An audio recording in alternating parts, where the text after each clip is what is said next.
Welcome to Life Stories. Today, we bring you a gripping tale of one woman's journey into a world of hidden truths, betrayal, and corruption. Jessica Harper, an FBI agent, thought her latest case was over, but a seemingly innocent flight from Portland to New York City would lead her straight into the heart of a dangerous conspiracy. As she uncovers the dark secrets of a man sitting next to her, her instincts pull her deeper into a web that threatens everything she holds dear. Join us as we dive into a story of courage, justice, and the power of one voice to spark change. Make sure to subscribe to begin today's story. I had been on my feet for weeks, chasing down a human trafficking ring that spanned across the country, from Portland to New York, through the heart of America. It was exhausting work. The kind of bone-deep fatigue that not only wears you down physically but emotionally as well. After closing the case, 38 women and girls safe and out of harm's way, I allowed myself one small indulgence.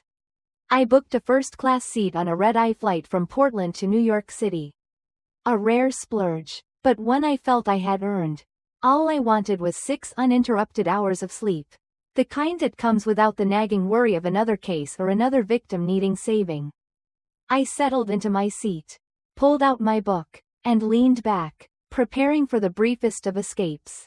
But the universe, it seemed, had other plans. The low murmur of passengers boarding and the shuffle of feet faded into the background as I closed my eyes for a moment. That's when I heard the voice. "Excuse me, I believe you're in my seat." I blinked, looking up to find the face of a man in an expensive suit standing before me. He was middle-aged, his expression set in a thin line of disapproval, as though I had already done something wrong. I glanced at my boarding pass, then back up at him. 15A, I said, my voice steady despite the exhaustion that weighed me down. "This is my seat." The man, whose name I would later learn was Kevin Turner, narrowed his eyes. He scanned me from head to toe, a subtle sneer curling at the corners of his lips as if to dismiss me entirely. His gaze lingered on my simple black hoodie and jeans, the natural curls of my hair tied back in a ponytail. I could see the judgment in his eyes, a silent assessment of who he thought I was. "There must be some mistake," he said, his tone laced with disbelief.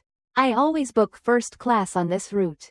I'm a frequent flyer, platinum status." I looked at him, trying to remain calm. This was not the first time someone had treated me with that kind of dismissal.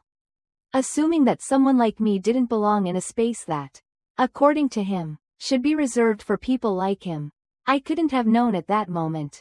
But our brief exchange would spiral into something that would unravel a world of secrets, testing my dedication to justice in ways I hadn't anticipated. "This is my seat," I repeated, showing him my boarding pass again. Kevin's face flushed a deep red, a crimson flush creeping up his neck and spreading to his hairline. He seemed more upset by being contradicted than the actual mistake he believed had been made. He snapped his fingers at a passing flight attendant, a young woman named Emma, who had only been with the airline for 6 months. She came over with a practiced smile, all politeness, but there was a flicker of unease in her eyes as she glanced at both of us. "May I see both your boarding passes?" she asked, her voice bright but tinged with hesitation. I handed her mine without a second thought, while Kevin made a show of rifling through his pockets. He finally pulled out his boarding pass, and Emma, checking the passes against the flight's manifest, looked at us both and pointed to Kevin's. "Sir, you're actually in 15B, she said, her tone still patient but now firmer. "The window seat is 15A, and the aisle seat is 15B. Kevin's flush deepened, and I could see the anger simmering beneath his surface. "That's impossible," he muttered. "I specifically requested a window seat. I always get a window seat." "I understand your preference, sir," Emma replied smoothly, "but according to our system, 15B is your seat. I can check for any available window seats in premium economy, but the flight is quite full tonight." Kevin's face twisted in frustration, but he didn't argue further. After a long, uncomfortable pause, he grumbled something under his breath and reluctantly moved into 15B. I returned to my book, trying to block out the tense energy that seemed to hang in the air between us. I just wanted to rest. But something about this encounter made my instincts prickle. It wasn't just the seat, there was something else in Kevin's attitude. A sense of entitlement that left a bitter taste in my mouth. I glanced up again, and he was sanitizing the armrest between us, as though his mere presence in the same space as me somehow required this act of purification. A few minutes passed, and he made a dismissive comment about my book, clearly trying to engage me in conversation. Though I had no interest in entertaining his condescension, I didn't want to engage. But I did, because I had learned long ago that sometimes you have to speak your truth, no matter how uncomfortable it might be. That's quite a heavy choice for in-flight reading, he remarked, his voice dripping with mock curiosity. I looked up from my book. I find inspiration in stories of people who overcome systemic barriers, I replied coolly, especially women who refuse to be defined by others' expectations. He shifted uncomfortably in his seat, perhaps not expecting me to respond with such calm certainty. Well, we all have our interests, he said, his tone dismissive. As the plane finished boarding, I tried to settle back into my seat, but I couldn't shake the feeling that something wasn't right. I had faced people like Kevin before, men who wore their privilege like a crown, assuming they could impose their will on others simply because they had always been allowed to do so. I had faced prejudice, but I had never let it silence me. As the flight began its descent, I tried to focus on the task at hand, rest. But Kevin's presence lingered in the back of my mind, and the brief encounter had stirred something in me. I couldn't have known then, but my instincts would soon prove true. The threads of my life, tangled in a case I thought was closed, were about to become irreversibly intertwined with his. The world he inhabited was darker and more dangerous than I could have ever imagined. The flight was uneventful after Kevin settled into his seat, though I couldn't quite shake the feeling that something was off. He kept glancing over at me, but whenever I caught his eye, he'd quickly look away, as if uncomfortable with the situation, perhaps with me, perhaps with himself. I focused back on my book, but my mind kept returning to the subtle tension that had already been established. Kevin wasn't the type to let something go easily, and I had no doubt that he was keeping something from me. The moment of respite I'd been hoping for seemed to slip further and further out of reach. Every time I tried to let my mind wander, I felt an eerie sense of being watched, a feeling I knew all too well from my years in the bureau. That quiet, creeping suspicion that you are not alone, no matter how physically isolated you are. Halfway through the flight, the calm of the cabin was shattered by a sudden commotion from a few rows behind us. I could hear the sharp, agitated voice of an elderly woman. "I'm not sitting next to him. This is unacceptable." Curious, I turned to see a young Middle Eastern man, no older than 20, struggling to stow his bag in the overhead compartment. The woman's accusations, loud enough for the entire cabin to hear, were enough to make anyone uncomfortable. "Ma'am, please lower your voice," one of the flight attendants, Marcus, said in a soothing tone. But it didn't help. The woman, whose name tag read Elaine Bishop, glared at the young man. "Do you know what his people did to our country?" she hissed, voice rising in outrage. The young man, clearly humiliated, stared at the floor. "I was born in Michigan," he said quietly. "I'm a second-year medical student." Elaine Bishop didn't care. She continued to spew her bigotry, her hatred masked as righteous indignation. "And Kevin leaned toward me, his voice barely audible, but still chilling in its implication. "This kind of thing is exactly why I prefer to drive when possible," he murmured, barely glancing at the unfolding scene. "Air travel isn't what it used to be. Standards have slipped." My heart tightened, and I couldn't keep quiet anymore. My voice, sharp and direct, cut through the tension. "What do you mean by that?" I asked, looking at Kevin. My eyes narrowed. I couldn't let his veiled prejudice go unchecked. Kevin blinked, caught off guard, before trying to cover up his words. "I just meant, air travel used to be more civilized. You know, back when people had more respect for each other." I didn't respond, but I knew what he was really saying. People like him, privileged, entitled, wanted the world to bend to their idea of civility. But all they truly meant was that things were better when people who didn't look like them knew their place. The rest of the flight passed in a tense silence. I couldn't stop thinking about the way Kevin had so easily dismissed the young man. How quickly he'd spoken of air travel, and how much he'd judged me simply based on appearances. I had been trained for this. Trained to spot the cracks in people's facades. The way they spoke, the things they didn't say, those told you everything you needed to know. It was then that I noticed something strange. Kevin's attention was focused entirely on the flight attendants. Particularly Amber, the young woman who'd helped us with the seating mix-up earlier. His gaze followed her every movement, lingering longer than necessary. I could feel the discomfort in the air, like the cabin was too small for the weight of his unspoken thoughts. "What do you do for a living?"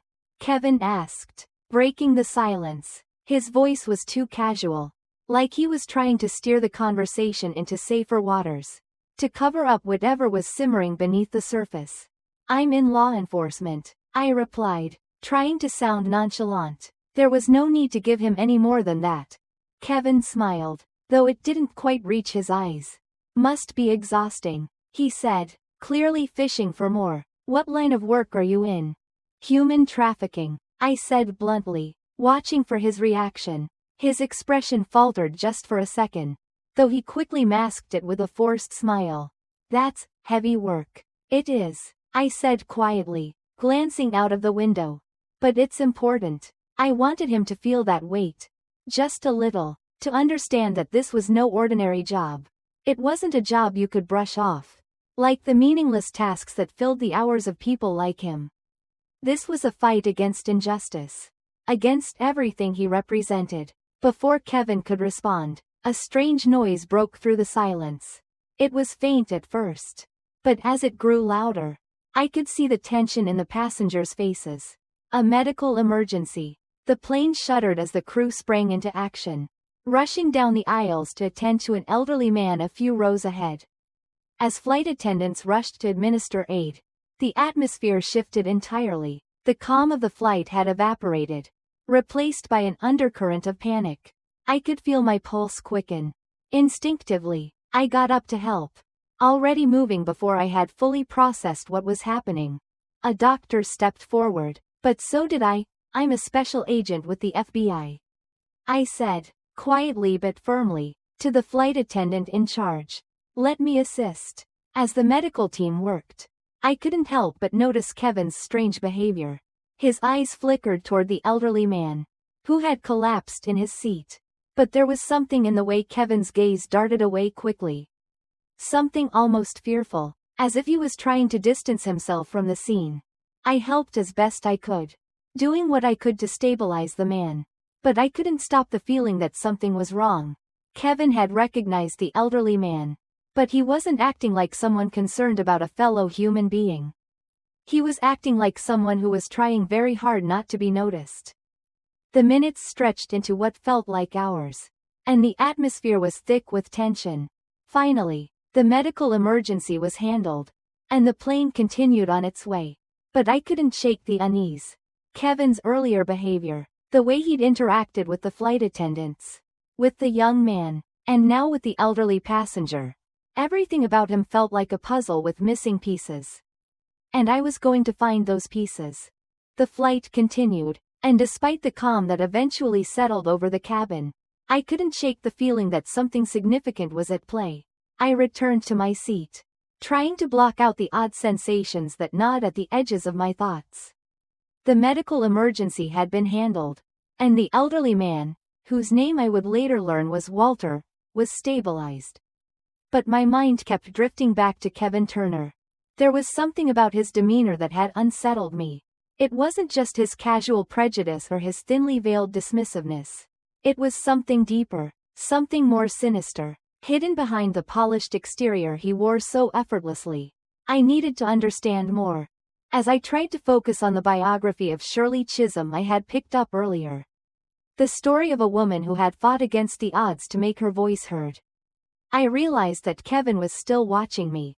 His eyes, though fleeting, kept drifting over to where I sat, as though searching for some sign, some crack in my calm exterior. I felt the weight of his gaze, like a predator measuring its prey, and it only strengthened my resolve. Whatever he was hiding, I was going to uncover it. The flight seemed to drag on, and I couldn't help but notice that Kevin's attention was more fixed on the flight attendants than anyone else. Particularly on Emma, the young woman who had helped with the seating issue.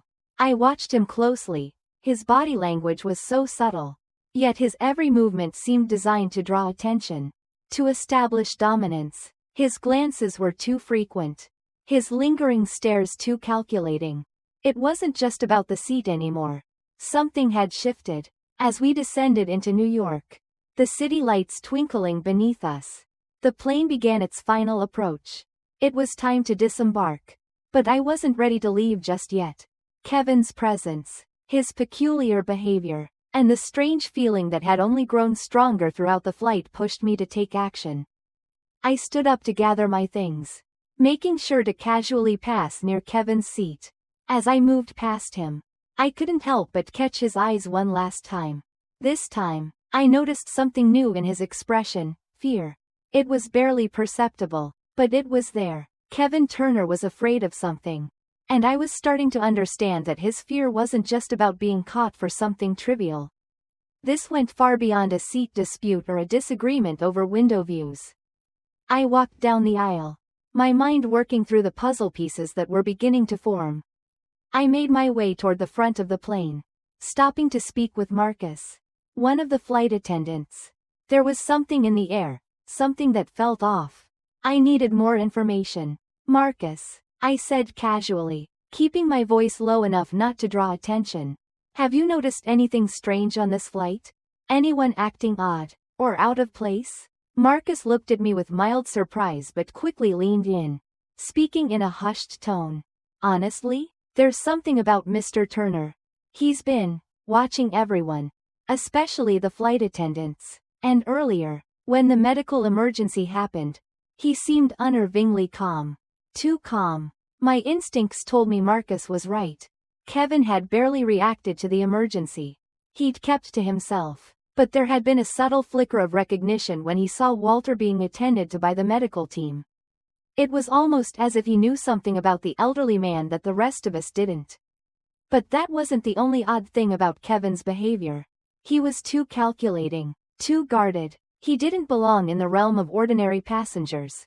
And I was getting closer to figuring out why. Just as I was about to ask Marcus for more details, the captain's voice crackled through the intercom, announcing our arrival. The plane began to descend further, the familiar hum of the engines cutting through the growing tension in the cabin. But for some reason, I couldn't shake the nagging feeling that my presence on this flight, my seemingly innocent position as a fellow passenger, wasn't as coincidental as it seemed. As the plane touched down on the tarmac in New York, I stood up, moving toward the front. The truth was, I had come here to rest, to escape the weight of the case that had consumed my every waking moment. But somewhere along the way, I had become entangled in something far larger. Something that might not only cost me my career but put me directly in the path of those who would go to any length to protect their secrets. I couldn't help but feel the stakes rising. And I knew one thing for sure. Kevin Turner was not the only one on this flight with something to hide. The real story was just beginning. And I was about to find myself in the center of a dangerous web. The airport was buzzing with activity as passengers shuffled off the plane, eager to begin their travels or head to their next destinations. I stepped into the terminal. But my mind wasn't on the bustling crowd. It was focused solely on Kevin Turner and the disturbing feeling that had followed me through the entire flight. I couldn't shake the unease that had settled deep in my gut. Nor could I ignore the nagging suspicion that this was more than just a random encounter. The moment I stepped off the jet bridge and into the terminal, I scanned the area, noting the flow of people and the exits. My years in the bureau had taught me to observe every detail, every movement, no matter how trivial it might seem. And right now, everything about Kevin Turner was starting to feel like a breadcrumb trail leading me somewhere I wasn't sure I wanted to go. I glanced over my shoulder. Kevin was a few paces behind, heading toward baggage claim, his pace deliberate but slightly erratic. He was clearly trying to act natural, but there was a tension in his body language that betrayed him. It wasn't just the seat incident, there was something else. And I was determined to figure out what that was. I began walking in the same direction as him, keeping a careful distance. The crowd was thickening, and the sound of rolling suitcases, hushed conversations, and the soft hum of announcements overhead made it easy to blend in. I wasn't the only one observing him. My instincts were telling me that I wasn't the only one keeping tabs on Kevin Turner. As we approached baggage claim, I noticed a figure ahead of me, a familiar face among the crowd.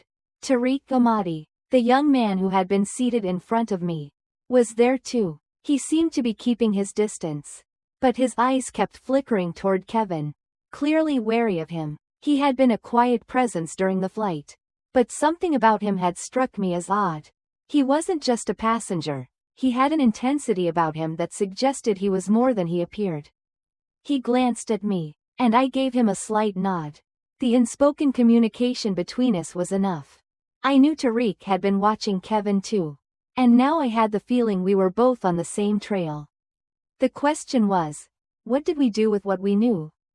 As we reached the baggage claim area, I took a moment to observe Kevin again. He wasn't in a rush to pick up his luggage, even though his flight had landed some time ago. He seemed preoccupied, looking over his shoulder every few seconds as though he were expecting someone. His body language, rigid, defensive, suggested he was waiting for something, or someone, and that was when it hit me. Kevin wasn't just a businessman or a frequent flyer. He was part of something much bigger, something far more dangerous. Suddenly, a soft voice interrupted my thoughts. "Agent Harper, I need to speak with you." I turned quickly to find Tariq approaching me, his expression serious. He glanced around, ensuring no one was too close, before stepping into my line of sight. "What is it?" I asked, my voice low. I overheard something back on the plane. "Kevin Turner, he's involved in something. I don't know all the details, but I saw him speaking to some people on the phone during the flight. People he clearly didn't want anyone to know about." Tariq's words were deliberate, measured, as if he knew the importance of what he was about to reveal. I felt my pulse quicken. "What kind of people?" I asked, already preparing for the worst. "Business associates, maybe," but it wasn't just a casual chat. There was something in his tone, something off.